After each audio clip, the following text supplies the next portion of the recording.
بسم اللہ الرحمن الرحیم۔ ہم اپنے معاشرے پر نظر دوڑاتے ہیں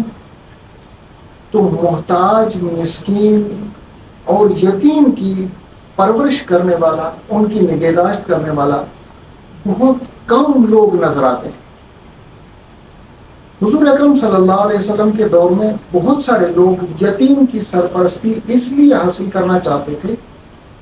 کہ ان کی نظر اس یتیم کے مال و دولت پر ہوا کرتی تھی۔ یتیم کے پاس کتنا کچھ مال و دولت ہے، وہ ہتھیانے کے لیے یتیم کی سرپرستی لی جاتی تھی۔ آج کل کا مادی زمانہ ہے، مادی دور ہے، اور ہم اپنے آپ کو ماڈرن لوگ کہتے ہیں۔ قرآن ہمیں کہتا ہے وَفِي أَمْوَالِهِمْ حَقٌّ مَّعْلُومٌ لِلسَّائِلِ وَالْمَحْرُومِ، ان کے مال میں حق ہوتا ہے للسائل والمحروم، ایسے شخص کے لیے جو مانگنے والا ہے، یا ایسا شخص جس کے پاس کچھ نہیں ہے، جس کو نہیں دیا گیا۔ حضور اکرم صلی اللہ علیہ وسلم کی حدیث ہے، حضرت سہل ابن سعد رضی اللہ تعالیٰ عنہ روایت فرماتے ہیں، بخاری شریف میں روایت موجود ہے۔ فرماتے ہیں کہ حضور اکرم صلی اللہ علیہ وسلم نے فرمایا انا وکافل الیتیم ولغیرہ، میں اور یتیم کی پرورش کرنے والا اور اس کے علاوہ، ولغیرہ اس کے علاوہ، یتیم کے علاوہ، یعنی کوئی محتاج ہوگا، کوئی تنگ دست ہوگا، کوئی ضرورت مند ہوگا، جس طرح سے بیوہ عورتیں، جس طرح سے گھر میں عورتوں کی تعداد اگر زیادہ ہے اور کمانے والا ایک ہی شخص ہے، ان کی پورائی نہیں ہوتی، جتنا کچھ کماتا ہے، جتنی بھی محنت کرتا ہے، اس کی وہ ضروریات پوری نہیں کر سکتا، ایسا شخص محتاج، مفلس، غریب، مسکین کہلاتا ہے۔ حضور صلی اللہ علیہ وسلم نے فرمایا انا وکافل الیتیم ولغیرہ،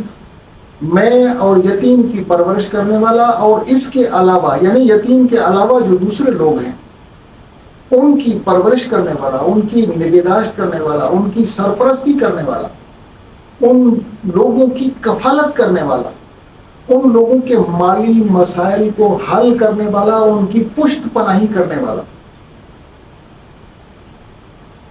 فی الجنت ہاکذا،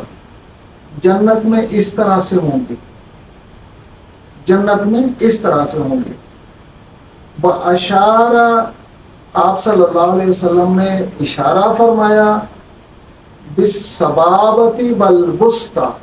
اس انگلی کو سبابہ کہتے ہیں، سبابہ۔ عرب لوگ اس انگلی سے اشارہ کرتے تھے، یہ گالی تصور کیا جاتا تھا، اس لیے اس کو انگلی کا نام ہی سبابہ رکھا گیا، گالی والی انگلی۔ ہم لوگ اس کو گالی کہتے ہیں، اگر کسی کو انگوٹھا دکھا دیا تو وہ اس کو گالی کے معنی میں لیتا ہے، تو اسی طرح سے عرب لوگ کہتے تھے اس انگلی کو سبابہ،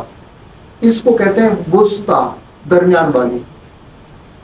واشارہ، آپ صلی اللہ علیہ وسلم نے اشارہ کیا، بالسبابۃ والوسطی، سبابہ اور وسطی دو انگلیوں کے ساتھ آپ صلی اللہ علیہ وسلم نے اشارہ کیا۔ وفرج بینہما شیئا، آپ صلی اللہ علیہ وسلم نے ان دونوں کے درمیان تھوڑا سا فرق رکھا، اشارہ فرمایا، کر کے دکھایا کہ میں اور جنت میں جانے والا شخص وہ ہوگا جو میرے ساتھ ہوگا، وہ یتیم کی، محتاج کی، ضرورت مند کی، کسی بیوہ کی، کسی ایسے شخص کی جو حد سے زیادہ ضرورت مند ہے، اس کی کفالت اپنے ذمہ لیتا ہے، تو وہ میرے ساتھ جنت میں اس طرح سے ہوگا۔